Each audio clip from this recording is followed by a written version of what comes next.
Hi, I'm Eden Lane. Today we have a special treat. We're backstage at the Buell Theater for Priscilla Queen of the Desert.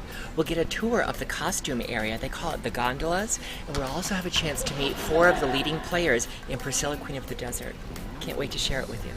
For our final segment, we visit Scott Willis, who plays Bernadette, and Joe Hart, who plays Bob.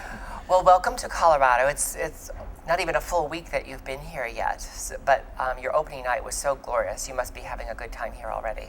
Oh, it's great. Yeah, it's a wonderful city. Having played here before, it just keeps getting better and better and better. When was the last time you visited? I was here in 2000 with Annie Get Your Gun, and so it's undergone a lot of changes since then. Major. And, yeah, and before that, I was here in '79 in the Best Little Whorehouse in Texas. Mm-hmm. So a little gap between our visits to Colorado. Visits to Colorado, yeah. Well, he did some things back in '79. Speak up. We're allowed to return. Finally, I'm allowed to return. Parolee is... Have you visited Colorado before? I've done. This is either my 3rd or 4th show here, and it's the same. I don't even know where I am anymore.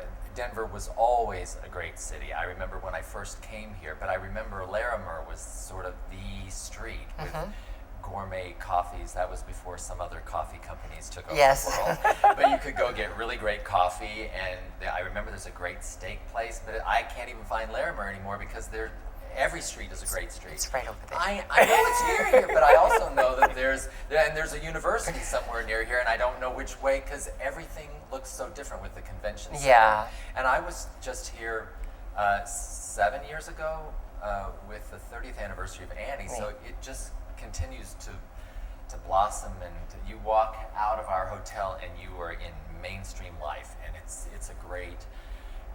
You don't get that at every tour stop. You do not, and the people that live in Denver should be so proud of their city and the people that run the city because they have made very wise choices, and it's such a comfortable place to visit, and it must be a wonderful place to live. It is. It is definitely a wonderful place to live. And you get that beautiful Maxfield Parish light. That's right. You feel like you're in a painting sometimes. Yeah. Until it's the middle of the day in the middle of August, as you found. How did you get connected to this project? How did you decide that you wanted to audition to play Bob?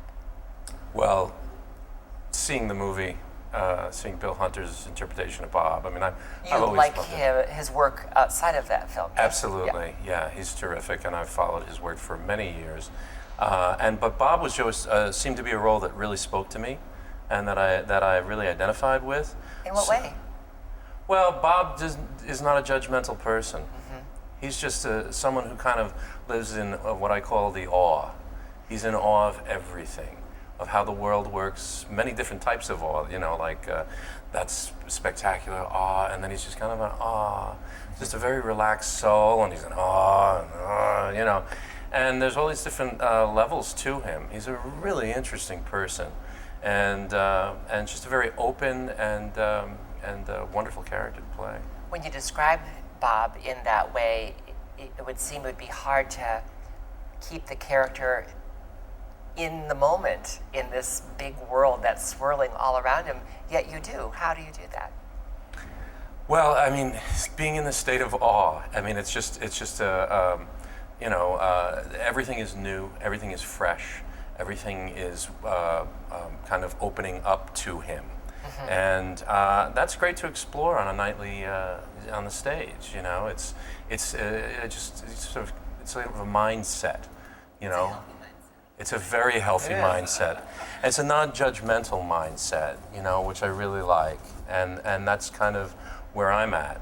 And I try to live in that sort of light, and so it's real comfortable to play Bob, and really exciting too, because he explores things that I personally wouldn't necessarily be doing, but it's just it opens up so many ideas and wondrous things that I'm really thinking. He's also kind of like every man, not like all of us, because he's probably.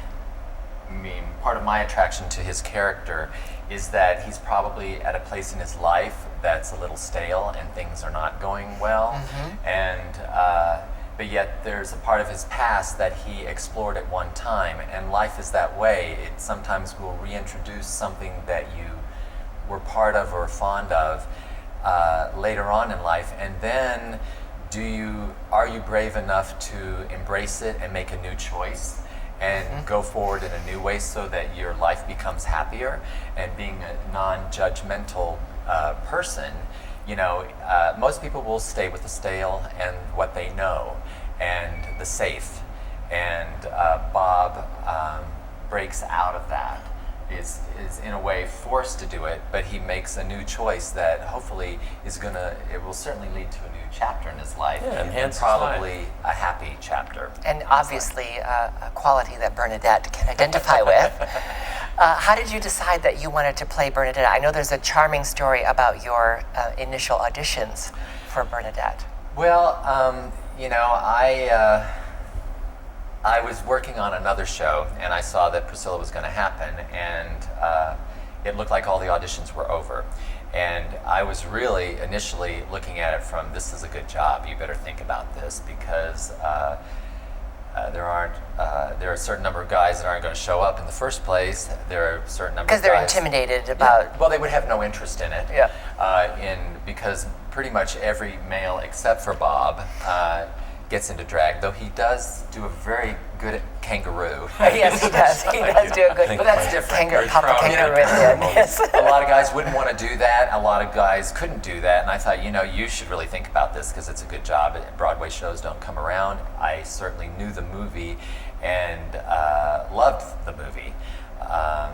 And so I thought of it really just as a great job, but thought that it had passed me by. And so when I got back to New York, I saw at our union, at Actors Equity, they were advertising an audition for drag artists, and I thought, that is the only way that you're going to be seen for this. And I knew there was only one part, and possibly the cover for that part, that I would be right for in the whole company. And so I have never done drag, and had to do a lot of thinking about it. And I had to Because that character, unlike some of the other drag characters, isn't drag. You have to be much more sincere and believable. Right. I definitely wanted to. I definitely wanted Bernadette to be a transsexual. I didn't, though by profession she is a drag queen and has become a star. My character is actually based on a real life person. So I wanted to give credit to those people that make such a bold choice. And fortunately, I have smaller features than some of the gentlemen that have played my part. And I made personal choices to lose more weight, to stop working out, to do certain things that I felt would... For this entire year? Yeah, to be as feminine as I could be, because I felt there was a reason that Bernadette became an established star in society, not just within the gay community, right, but that there really is LA Girls in Sydney, especially several years ago, decades ago. It was a very well-respected nightclub because of the female impressionists, the female impersonations, the drag, all that genre was very well respected for straight couples to go to, because you really didn't know if they were guys or girls or who was who. The counterpart in the States would have been Finocchio's in San Francisco. Yeah,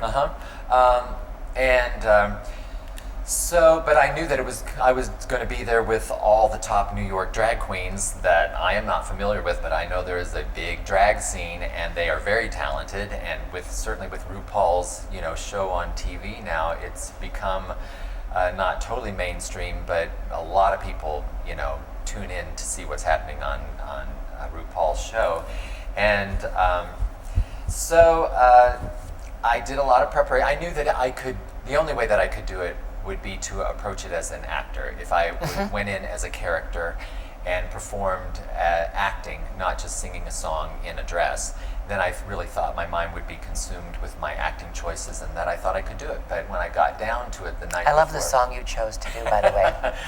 Well, it wasn't a long list. I just came up with the idea of being Miss Adelaide and sing Take Back Your Mink, because I knew as a dancer I would do the striptease, which But it seems to fit Bernadette, the character for whom you were auditioning. Yeah, and it's a cute song. I didn't want to do a full-on dance routine, in a dress, but I felt like it was all about the acting, and I felt like it was a really good choice because the song's very sweet, but it's funny, and I thought it would work well. But the night before the audition, I closed up my computer because I'd been working on the musical arrangement, and all of a sudden it hit me that I hadn't been on my feet doing my audition piece. And kind of important. Yeah, I mean, it was all in my head, and I'd been up once or twice, but the next day was when it was going to happen. And all of a sudden I thought, you cannot go in for one of the top casting agencies in New York in a dress and be bad, because then it looks like you just want to wear a dress and hopefully you'll get by somehow. And that wasn't it. I wanted to be part of what I thought was going to be a really great piece of theater.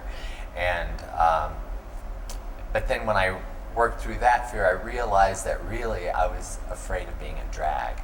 And I'd worked out, I had rented a hotel room, I wasn't going to leave my apartment, I wasn't going to get ready in the studio because they were going to provide space for you, but I couldn't do that with other professional drag queens. I knew that I needed my personal time as an actor.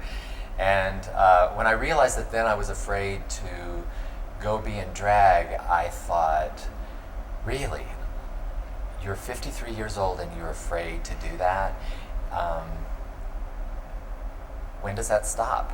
And apparently it has. Well, no. It's been the last few years have been really great because I'm more in touch with things that I'm afraid of, and I've worked with some really wonderful people that they embrace their fears and they go right for it, and I want to be that way. You think everything is so concrete, and then when you get on the other side of the fear, it was nothing. It was a gossamer veil. And you look back and then you can laugh at what you were afraid of, but that you never took the chance. And when I realized that I was really afraid of being in drag, I thought, you know what, Scott, you don't have to audition tomorrow, but you do have to go in drag. And so that's what I did. I thought, if you're the last person on the list, you'll have 3 hours to go over your song and you'll be ready to walk in the room when it's time. But if you're afraid to be in a dress at 53, there's no reason for that, The commitment you had to creating Bernadette from that very beginning was obviously, you took it very seriously. And it shows in your work in terms of her voice, for example. Except for a few moments in the script that call for you to make a joke of the voice, you have found a voice that is quite comfortable for your character. How did you do that?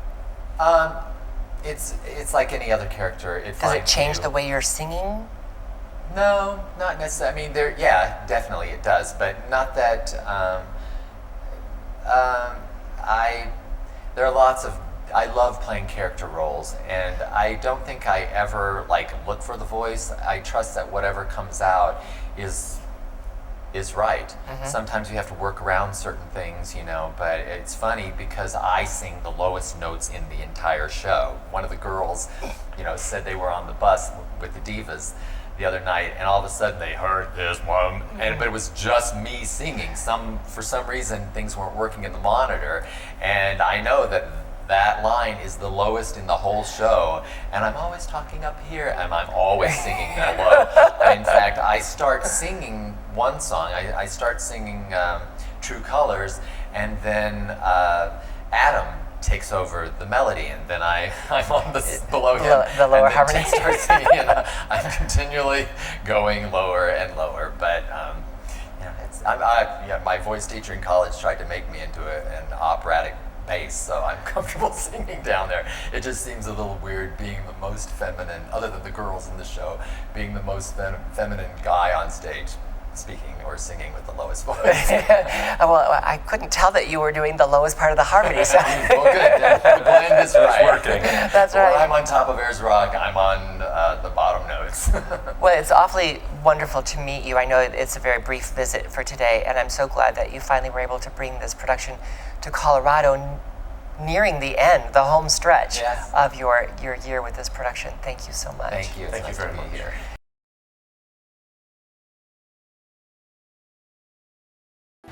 Well, that was our visit backstage at Priscilla Queen of the Desert. It's only here in Colorado for a short time.